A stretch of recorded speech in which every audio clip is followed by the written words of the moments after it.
Exam দিতে যাবো বলে যে শুধুমাত্র আমাকে একাই সকালে উঠতে হবে এমন কোনো মানে নেই। আমার সাথে ইনিও উঠে বসে থাকেন। দেন এই যে রেডি-সেডি হয়ে বাবার সাথে তো বেরিয়ে পড়েছি কলেজে যাওয়ার উদ্দেশ্যে।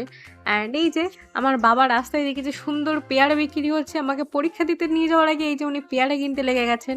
আমাকে দাঁড় করিয়ে এসব কিনে-টিনে তারপরে এই যে আমি এমন পরীক্ষা দেওয়া দিয়েছি টিস্যু পেপারটার অবস্থা দেখো জাস্ট। এত কালি উঠেছিল পেন থেকে। শিয়ালদা থেকে মোটামুটি ফাঁকা ট্রেনে উঠলেও বিধাননগরটা পার হওয়ার পর থেকে আস্তে আস্তে ভিড়ের ঠেলাটা বোঝা যায়। অবশ্য আমাকে খুব একটা ভিড়ের ঠেলাঠেলি ভোগ করতে হয় না, কেন কি আমি একটা দুটো স্টেশন পরেই নেমে যাব। অ্যান্ড এই যে এনাকে দেখে আমার বেশ ভালো লাগলো, বেশ নাইট ড্রেস পরে চলে এসেছেন, তো সেটা একটুখানি ক্যাপচার করলাম। অ্যান্ড আজকে অনেক দিন পরে দাদাটা এই ঘুগনি নিয়ে বসেছিল, মাঝখানে অনেক দিন দেখা যায়নি, তো আমি তার সুযোগের সদ্ব্যবহার করে সঙ্গে সঙ্গে আসার সময় কিনে নিই ঘুগনিটা। অ্যান্ড এত বৃষ্টি কদিন ধরে হয়েছে, এই যে আজকে আমি নতুন একটা জিন্সের ডেনিমের প্যান্ট বার করেছিলাম যেটা, সেটাই এরকম গুটিয়ে তারপরে আমার রাস্তা দিয়ে আসতে হয়। আসার সময় তো প্রচণ্ড বৃষ্টিও হচ্ছিল, আর আমি টুকটাক খাবার দাবার নিয়ে আসি পরীক্ষা শেষ বলে। কত আমার বন্ধুর আসার কথা ছিল, তাই আমি এই যে ফ্রেঞ্চ ফ্রাইয়ের অর্ধেক মতো প্রিপারেশন করেই রেখেছিলাম, বাট লাস্ট মোমেন্টে শুনি উনি আর আসতে পারবেন না, সেই জন্য এই যে বাকি অর্ধেক প্রসেসটা কমপ্লিট করে সন্ধ্যাবেলায় নিজেই বসে বসে ফ্রেঞ্চ ফ্রাইগুলো সাটাই আমি।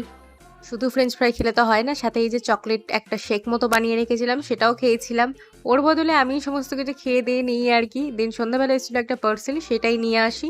আর যে ঘুগনিটা এনেছিলাম সেটা একটু বাদাম টাদাম দিয়ে ডেকোরেশন করে ওটাও খেয়েছিলাম। হাত পা না কেটে তো আমার বেশি দিন যায় না। এই যে প্রথমে তো আমি বুঝতেও পারিনি, পরে বাবা মা বলায় খেয়াল করি।